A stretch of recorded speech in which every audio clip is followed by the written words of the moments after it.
ತನ್ನ ಮಗಳ ಬಗ್ಗೆ ತನ್ನ ಗ್ರಾಮದಲ್ಲಿ ಆಡಿಕೊಳ್ಳುತ್ತಿರುವ ಮಾತಿನಿಂದ ನೊಂದ ಅಪ್ಪ ತನ್ನ ಮಗಳನ್ನ ಆಕೆ ಅಡುಗೆ ಮಾಡುತ್ತಿರುವ ವೇಳೆ ಹಿಂದಿನಿಂದ ಗುಂಡು ಹಾರಿಸಿ ಕೊಂದ ಘಟನೆ ಗುರುವಾರ ಬೆಳಗ್ಗೆ ಗುರುಗ್ರಾಮ್ನಲ್ಲಿರುವ ಅವರ ಮನೆಯಲ್ಲಿ ನಡೆದಿದೆ. ಅಡುಗೆ ಮಾಡುತ್ತಿದ್ದ ಮಗಳ ಮೇಲೆ ತಂದೆ ಹಿಂದಿನಿಂದ ಬಂದು ಗುಂಡು ಹಾರಿಸಿದ್ದು ಆಕೆ ಸ್ಥಳದಲ್ಲೇ ಕುಸಿದು ಬಿದ್ದು ಸಾವನ್ನಪ್ಪಿದ್ದಾಳೆ ಎಂದು ಪೊಲೀಸ್ ಅಧಿಕಾರಿಗಳು ಮಾಹಿತಿ ನೀಡಿದ್ದಾರೆ. ಮಗಳನ್ನ ಹತ್ಯೆಗೈದ ದೀಪಕ್ ಯಾದವ್ ಎಂಬಾತನನ್ನ ಬಂಧಿಸಲಾಗಿದೆ. ಆತನ ಬಳಿ ಇದ್ದ ಪರವಾನಗಿ ಪಡೆದ ಪಿಸ್ತೂಲ್ ವಶಪಡಿಸಿಕೊಂಡಿದ್ದೇವೆ ಎಂದು ಪೊಲೀಸ್ ಅಧಿಕಾರಿಯೊಬ್ಬರು ಹೇಳಿದರು. ಮಾಜಿ ಟೆನ್ನಿಸ್ ಆಟಗಾರ್ತಿ ರಾಧಿಕಾ ಯಾದವ್ ಅವರ ಹತ್ಯೆ ಬಹಳಷ್ಟು ಪ್ರಶ್ನೆಗಳನ್ನು ಹುಟ್ಟುಹಾಕಿದೆ. ರಾಧಿಕಾ ಯಾದವ್ ಅವರನ್ನ ಅವರ ತಂದೆಯೇ ಗುಂಡಿಕ್ಕಿ ಹತ್ಯೆ ಮಾಡಿದ ಘಟನೆ ನಿನ್ನೆ ರಾಷ್ಟ್ರ ರಾಜಧಾನಿ ಬಳಿಕ ಗುರುಗ್ರಾಮ್ನಲ್ಲಿ ನಡೆದಿದೆ. 49 ವರ್ಷದ ದೀಪಕ್ ಯಾದವ್ ತಮ್ಮ ಮಗಳನ್ನ ಕೊಂದಿದ್ದಾಗಿ ಪೊಲೀಸರ ಮುಂದೆ ತಪ್ಪೊಪ್ಪಿಗೆ ನೀಡಿದ್ದಾರೆ. 25 ವರ್ಷದ ಮಾಜಿ ರಾಜ್ಯ ಮಟ್ಟದ ಟೆನ್ನಿಸ್ ಆಟಗಾರ್ತಿ ರಾಧಿಕಾ ಯಾದವ್ ಸುಶಾಂತ್ ಲೋಕ 2ರ ಸೆಕ್ಟರ್ 57ರಲ್ಲಿ ತಮ್ಮ ತಂದೆ ತಾಯಿ ಮತ್ತು ಸಹೋದರನೊಂದಿಗೆ ವಾಸಿಸುತ್ತಿದ್ದರು.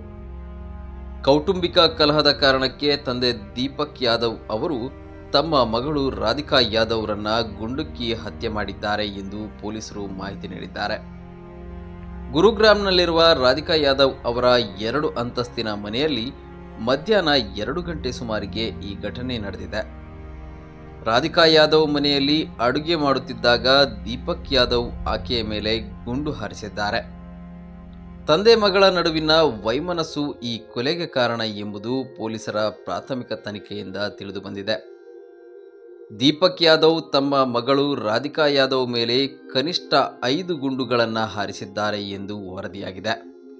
ಈ ಪೈಕಿ 3 ಗುಂಡುಗಳು ರಾಧಿಕಾ ಅವರ ಬೆನ್ನಿಗೆ ತಗುಲಿದ್ದರಿಂದ ಆಕೆ ಸ್ಥಳದಲ್ಲೇ ಸಾವನ್ನಪ್ಪಿದ್ದಾರೆ. ಪೊಲೀಸರು ಘಟನಾ ಸ್ಥಳದಿಂದ ರಿವಾಲ್ವರ್ ಅನ್ನು ವಶಪಡಿಸಿಕೊಂಡಿದ್ದಾರೆ. ದೀಪಕ್ ಯಾದವ್ ಅವರನ್ನ ಬಂಧಿಸಿರುವ ಪೊಲೀಸರು ತನಿಖೆಯನ್ನ ಮುಂದುವರಿಸಿದ್ದಾರೆ ಎಂದು ಮೂಲಗಳು ಖಚಿತಪಡಿಸಿವೆ. ರಾಧಿಕಾ ಯಾದವ್ ಅವರು ಟೆನ್ನಿಸ್ ಅಕಾಡೆಮಿಯೊಂದರನ್ನ ನಡೆಸುತ್ತಿದ್ದರು. ಅಲ್ಲದೆ ಸಾಮಾಜಿಕ ಜಾಲತಾಣಗಳಲ್ಲಿಯೂ ಸಕ್ರಿಯರಾಗಿದ್ದರು. ದೀಪಕ್ ಯಾದವ್ ಅವರಿಗೆ ತಮ್ಮ ಮಗಳ ಆದಾಯದಿಂದ ಬದುಕುತ್ತಿದ್ದಾರೆ ಎಂಬ ನಿಂದನೆ ಕೇಳಬೇಕಾಗಿತ್ತು. ಈ ಅಪಮಾನವನ್ನ ಸಹಿಸದ ಅವರು ಮಗಳನ್ನೇ ಕೊಲೆ ಮಾಡುವ ನಿರ್ಧಾರ ಮಾಡಿದ್ದಾರೆ. ರಾಧಿಕಾ ಯಾದವ್ ಟೆನ್ನಿಸ್ ಅಕಾಡೆಮಿಯೇ ತಂದೆ ಮತ್ತು ಮಗಳ ನಡುವಿಗೆ ಜಗಳಕ್ಕೆ ಕಾರಣ ಎಂದು ಪೊಲೀಸರು ಹೇಳಿದ್ದಾರೆ.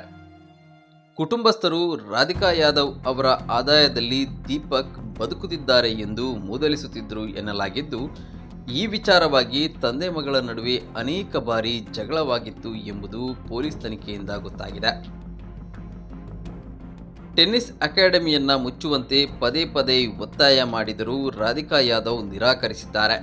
ಇದರಿಂದ ಕೋಪಗೊಂಡ ದೀಪಕ್ ಯಾದವ್ ರಾಧಿಕಾರನ್ನ ಕೊಲೆ ಮಾಡಿದ್ದಾರೆ ಎಂದು ಸಹಾಯಕ ಪೊಲೀಸ್ ಆಯುಕ್ತ ಯಶವಂತ್ ಯಾದವ್ ಮಾಧ್ಯಮಗಳಿಗೆ ಮಾಹಿತಿ ನೀಡಿದ್ದಾರೆ. ಪೊಲೀಸರ ಪ್ರಕಾರ ತಮ್ಮ ಮಗಳ ವೃತ್ತಿ ಮತ್ತು ಗಳಿಕೆಯ ಬಗ್ಗೆ ಸಾಮಾಜಿಕ ಟೀಕೆಗೆ ಗುರಿಯಾಗಿದ್ದ ದೀಪಕ್ ಯಾದವ್ ಕಳೆದ 15 ದಿನಗಳಿಂದ ಖಿನ್ನತೆಯಿಂದ ಬಳಲುತ್ತಿದ್ದರು ಎಂಬುದನ್ನು ಒಪ್ಪಿಕೊಂಡಿದ್ದಾರೆ.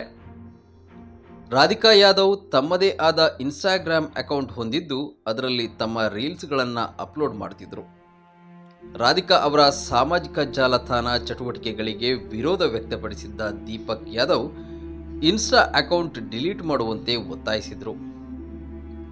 ಆದರೆ ರಾಧಿಕಾ ತಮ್ಮ ಸಾಮಾಜಿಕ ಜಾಲತಾಣ ಚಟುವಟಿಕೆಯನ್ನ ನಿಲ್ಲಿಸಲಿಲ್ಲ.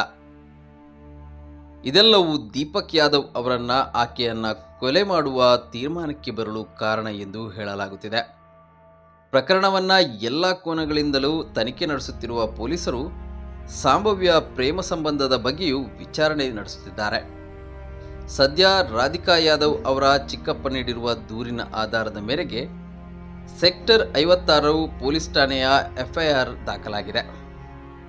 ದೀಪಕ್ ಯಾದವ್ ಅವರನ್ನು ಬಂಧಿಸಿರುವ ಪೊಲೀಸರು ತೀವ್ರ ವಿಚಾರಣೆ ನಡೆಸುತ್ತಿದ್ದಾರೆ.